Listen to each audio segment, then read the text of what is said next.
Hopefully you feel confident using one of the 4 methods we have described in the previous video to find ancestors who need ordinances. You could have used Descendancy View on Family Search, Family Search Hope Chest, Pazilla.org, or findarecord.com to find an ancestor. Our job now is to learn how we can responsibly take people to the temple. We need to change our perspective on how we do temple work. We are taking real people to the temple and will enjoy the experience more if we treat them as individuals. You would invest many hours friendshipping and teaching a living acquaintance who is interested in the gospel. Spending 30 minutes to an hour with someone you are considering taking to the temple is a reasonable expectation. Quality, not quantity, should be our goal. If we bring someone to the temple who has already received their ordinances, we may be hindering the work more than hastening it. You should know that many individuals have duplicates in Family Search, and the odds are equally as good that you will merge 2 people and not do ordinances as they are that you will actually perform the ordinances you originally investigated. We need to feel satisfaction and joy in cleaning up our family tree and preserving our limited resources for those who really need them.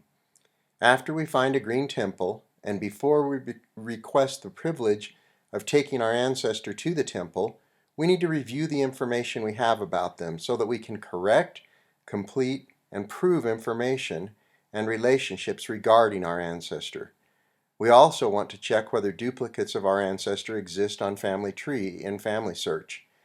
If we find duplicates, we will want to merge them before we consider requesting ordinances. Let me demonstrate how to do an easy interview before requesting ordinances for one of the people that have been found by the computer. This is coming from Hope Chest, and after the computer finds candidates, it drops it into our Hope Chest. And so you'll see that I have several people who need sealings to parents, a few people who need all of their ordinances. I'm not going to go to this one because he doesn't have a first name. That doesn't make me overly hopeful at the very initial start. So I'm going to go to this Harry Clifford Spear and hope that we can request all of these ordinances for him. What we do is we click on the orange icon, which opens his person page. And when we do an interview for somebody, what we basically do is look over their person page and see what information is needed, where there are missing points of data, where there's sources that we can add, ways that we can prove things. And so we basically just peruse the page and see if there's ways we can improve it. You'll notice that Harry already has 3 sources. That's very positive. As we come down, we don't really like this birth because the date's not overly accurate and we have no place. I would suspect that it's going to be Ohio, but we can't make that assumption. The death date is very nice, except that we need to standardize it. When you standardize something, I'll demonstrate it real quickly. You merely click on it and then click Edit. We don't like 8 November with a period, 1989, so we just click behind the end and put 1 space in it. When that happens, the computer provides the correct way of formatting it, and you just click on it once and it comes up 8 November 1989. This looks good and it is standard, and so then all I would put down here is standardized. That's all the changes that I made to it. When you standardize something, you not only make it look better and be more congruous with everything else that's on the page, but you also empower the search engines, because if it's in a format the search engine doesn't recognize, it's not going to be able to use that piece of data to go out and find the other sources that it wants to. So we've got a nice death date and death place now. We want to improve the birth date and place before we take Harry to the temple. Usually the place that we can do that is over here in these record hints. You'll notice that we need to standardize. We've got a data problem, and it's just simply saying that our birth date isn't standardized yet. I would go in and fix that now, but I'm hoping to be able to find some birth information that's more accurate and then put that in there. So let's go ahead and look at this Ohio County births. Record hints are wonderful. The search engines have gone out and found a source and they have it positioned right here on the person page, so that all I have to do is click, and I can quickly look it over and say Harry Clifford Spear. I've got a birth date of 1 September 1899. That's a little bit better than 1900. I've got a place that I didn't have at all, and the father's name and mother name, so that I can know that this really is his record, David and Ina. If I come down here and look, David and Ina are the mother. So this is going to be the record that proves his birth. I simply review and attach it. On the left side is the document that I'm attaching, Ohio County Births, and on the right is my information. So we've got his parents up here and then Harry down here. We've got the nice birth date here and the old vague date here. You'll notice the other three sources we talked about look like they were all census records. And so I'm going to go ahead and put here verifies name and birth, and then just attach it. I don't know which is more wonderful, the search engines that find these sources or the source linking tool that allows us to so easily put them onto the people's person pages. We'll now quickly connect this source also to his parents. So I'll click attach for dad, and it verifies name, doesn't verify birth, so I'll just go ahead and change that and say name and relationships, and then I go ahead and attach that. Then I do the same for mom. I'll leave that in there and attach. That's how quickly we attach three sources to three different people. I'll come back up here to Harry, open his person page once again. Now what I want to do is change that birth date for Harry now that I've got that information. I'm going to come down to the source that I just added right here, open that up and open the source. It'll be in this new tab. The birth date was 1 September 1899 in Lima, Allen, Ohio.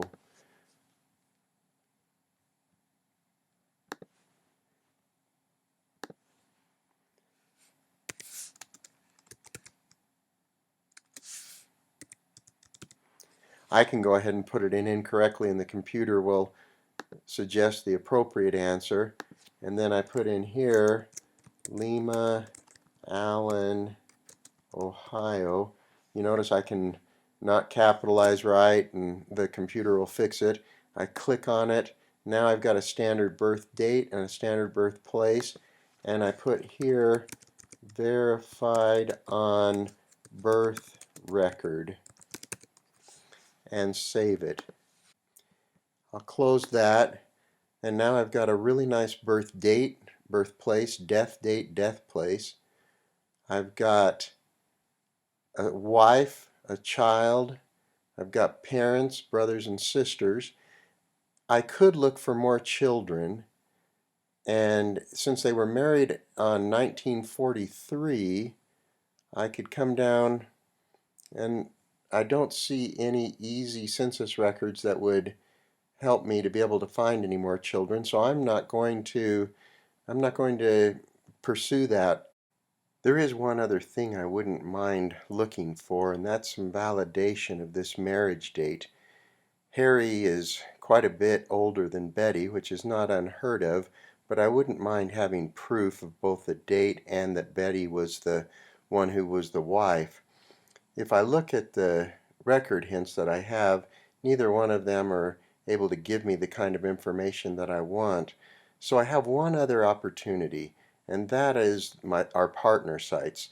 These partner sites, Ancestry, Find My Past, My Heritage, are wonderful. They quadruple the amount of records that we used to have when we just had Family Search. And so because we've got these links so easily accessible on the person page, we're able to click on them and have the fields of information that are in the person page pre-filled so that the search is just as simple as can be. I'm going to click on Ancestry. A new tab opens up and the information that we had is filled in, and you'll notice the first record that comes up is Harry Spear, Betty Barrier, 19 June 1943. That was the information we had, 19 June 1943, Betty Barrier.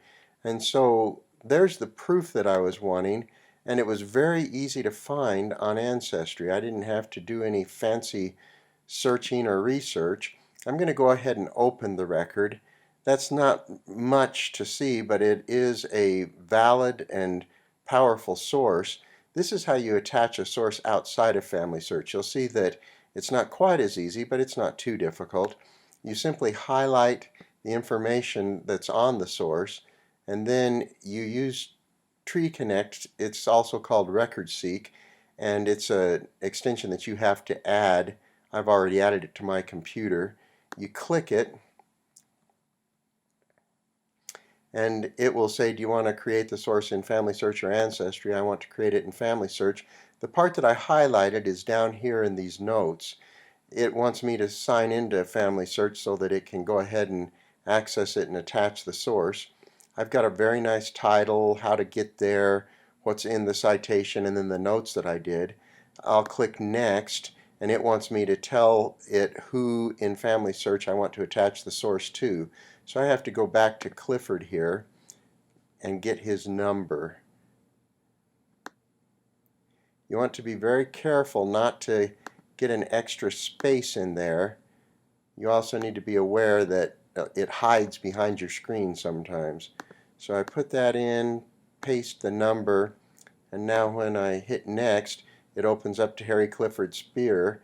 I want to say that it verifies the name, and that's all, because this doesn't allow you to tag marriages. Then I'm going to put here verifies marriage information and create the source. Don't feel intimidated if you are struggling to follow this very quick demonstration of adding a source outside of Family Search. I mostly wanted to demonstrate for you how easy the partner sites can be and how valuable they can be at finding information that you might not have had in record hints. Record hints are good, but they're not exhaustive or complete by any means. So I now have added a marriage record that proves the marriage date for Harry and Betty and shows that Betty is actually the woman who married Harry. This is comforting, and I now feel that I'm ready to take Harry to the temple. I'll want to remember that Betty was born in 1926, and so she won't be ready to go to the temple and will limit Harry's ability to be sealed to her. First thing I will do before I even go and request the ordinances is check for possible duplicates for Harry. This is over here in this bottom right area. You click it and it will look. It didn't find any record or any other duplicates in the system that match Harry. That's comforting. If there would have been duplicates, I would have had to compare them and perhaps merge them. The person that I would have merged them with might have had the ordinances performed for them, and so then Harry wouldn't need to have his ordinance performed. But that didn't happen here. We're having everything come together. We've got nice information, proof of it with sources, no duplicates, and so I'm ready now to say that I'm done with my interview and ready to request the ordinances. I click on the Ordinance tab, and once again his ordinances come up. You'll notice permission is required, not for Harry's ordinances, but if I want to seal him to his wife Betty. Betty hasn't had her ordinances done, and we can't do them or do this ordinance unless we have a nearer relative than we are. So I'm going to go ahead and request the ordinances, and you'll notice that Harry has all of his ordinances and the sealing to parents in there. I'm not requesting Betty because she's born too close to me, and so there's no box to do that. It requires permission.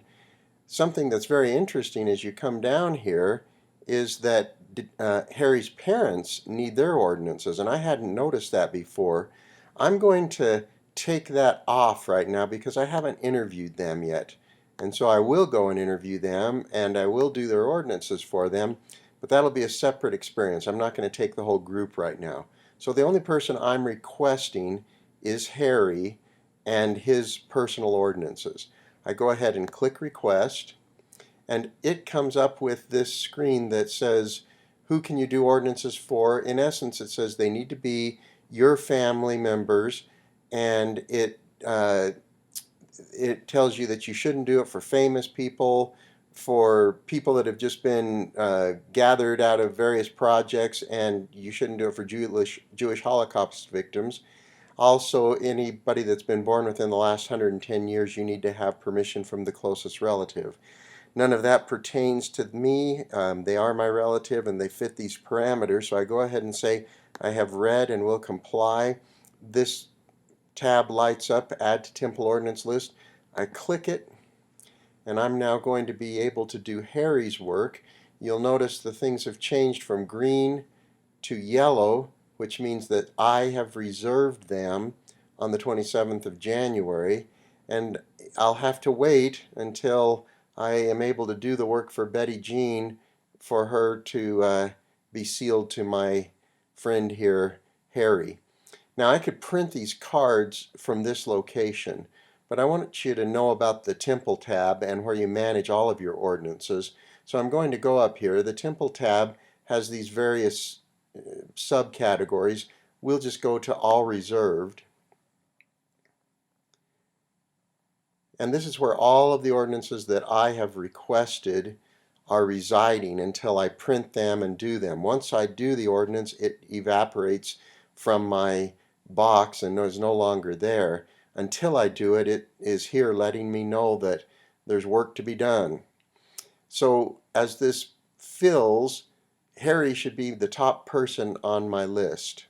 So we see here that Harry has his ordinances requested, and all we need to do to print them is to click his box, and we're now able to print. We're also able to share, which is a great new feature. We share with the temple, or we can share with family and friends. If I want to, I can send an email with this card to my granddaughter or whoever, and they can print it at their house and take the cards to the temple and do the work for my relative. I don't do that, so I'm going to go ahead and print, and then I print the family ordinance cards, and it says, you know, do you want to do all of these? I could just print the baptism and confirmation and have my granddaughter do that, my grandson do that, and then later I could print the initiatory endowment and sealing to parents and do that myself. I'm going to have it all housed in one card, and so I print it.